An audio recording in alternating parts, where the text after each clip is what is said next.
to travel across the U.S. and even to other countries. Yeah, our Oklahoma Impact team discovered that travel continued even as our state faced a financial crisis. Here's Alex Cameron with our Oklahoma Impact investigation. Last year, legislators filed travel claims totaling $1.5 million. Most of that was getting to and from the Capitol. But $155,000 went to out-of-state trips. That's $200,000 less than in 2008, but still enough to pay the salaries of nearly 5 first-year teachers. Where were they going, and what's the benefit? Oklahoma Impact reporter Amy Lester investigates. Legislators took to the skies, flying to Washington, D.C., Texas, Pennsylvania, Arizona, California, even to Canada and Cuba.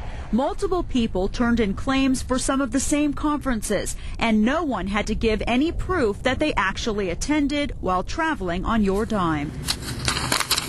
We found this out while digging through expense reports for several weeks. What we discovered will likely surprise you. In December of 2008, Senator Charles Wyrick went to Cuba with the state Secretary of Agriculture and 7 other people. The state paid for 3 of the trips, including the senators, at more than $2,000. I have a lot of confidence in the Department of Agriculture, but one of the reasons that I was asked to go was to show, credibility that we were serious about this. The purpose was to negotiate the sale of Oklahoma wheat, dairy animals, and other products. Why that takes 9 people, we're not sure. This was the second trip to Cuba in 4 years. The first time they sold $4 million worth of wheat. This time, no deal. We made the attempt, we made the sales pitch, but if they don't have the money and they don't close the deal, that's not in our hands. Spending $2,000 is a drop in the bucket compared to other state senators. Senator Brian Bingman charged the state more than $7,500 for 5 Energy Council conferences. 2 were in Canada. The meetings oftentimes adjourn around noon. We make recommendations, talk about policy, how it affects our states, other states, and we send statements to the federal government, work with them on energy policy. In 2009, Bingman was the vice chairman of this American-Canadian energy group. He says that's why he attended so many conferences. He went to 2 while state revenue was down and 2 when agencies faced a 5% cut.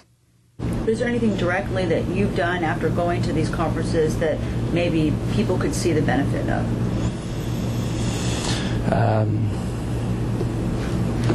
That's probably, I'd have to think about that, but I think given the opportunity that if I wouldn't have been at these conferences, then I wouldn't be representing my state. While representing the state in Canada, travel documents show Senator Bingman and Senator Coffey, rather than taking a $70 round-trip cab, they used a limousine service for transportation from the airport to the hotel. Only Bingman rode in the car on the return trip. Bingman says the hotel recommended it. The price tag, nearly $200. That's frankly kind of really taking advantage of the office. We show documents from this trip and many others to the dean of OCU's Minder School of Business, Vince Orza. They think I'm an elected official, I'm important, and I have a right to do this. There's kind of an arrogance to being elected at some point, especially after you've been there a while. Orza does not approve of costly decisions made by lawmakers, including this one. Senator Earl Garrison traveled to a national conference of state legislators summit in Philadelphia in July. Out of 15 suggested hotels, he chose the most expensive, the Ritz-Carlton. When we tried to ask him about it, he never called us back. He's staying at the Ritz-Carlton. How nice of him. We should send thank you notes to all the citizens of Oklahoma. It looks like a lot of senators could send out thank you notes. Last year, on average, they spent twice as much as state representatives on out-of-state travel. Part of that is probably because the House banned out-of-state travel, while senators kept taking trips. Senate President Pro Tem Glenn Coffey approves the trips, and he allowed them to continue while state agencies faced 5, even 10% cuts.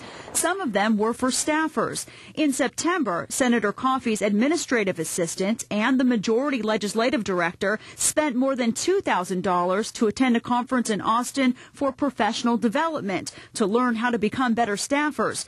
When we asked Coffey if this was appropriate to okay while state agencies were struggling, he told us, I think that that you still have to function, you still have to train individuals and create opportunities for them to do well in their jobs. And so, yes, I think it is. Just 3 months ago, Coffey banned out-of-state travel. Do you feel now, when you look back, maybe we should have stopped the travel sooner? You know, you can always revisit or rethink issues. I made the best decisions I could with the information I had at the time. Speaker of the House Chris Bench had the same information, yet he suspended out-of-state travel for representatives 6 months earlier. Add that to the fact representatives must cover 25 to 75% of the trip's cost, depending on how often they go, along with price caps limiting reimbursements, and you can see why the House spends less per person. I'm sure we've saved a lot of thousands of dollars in travel since that freeze was put in place. But during the freeze, Bench took a nearly $900 trip of his own to Washington, D.C. in October, when state agencies were cut 5%.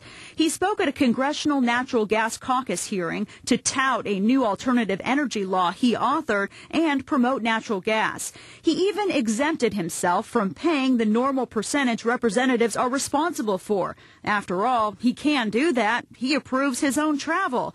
Senator Coffey okays his own as well. The unique nature of being able to go before Congress and testify on something that I think was very beneficial to Oklahoma, I felt like warranted a full reimbursement of that trip. Bench can't remember another time the House fully reimbursed a legislator, yet he and all of the lawmakers we talked to about these trips and others believe they were a good use of tax dollars. It's really up to you to decide. What you're doing is something the legislature doesn't want to do for themselves, and that is shining a light on things they do that cost taxpayers money.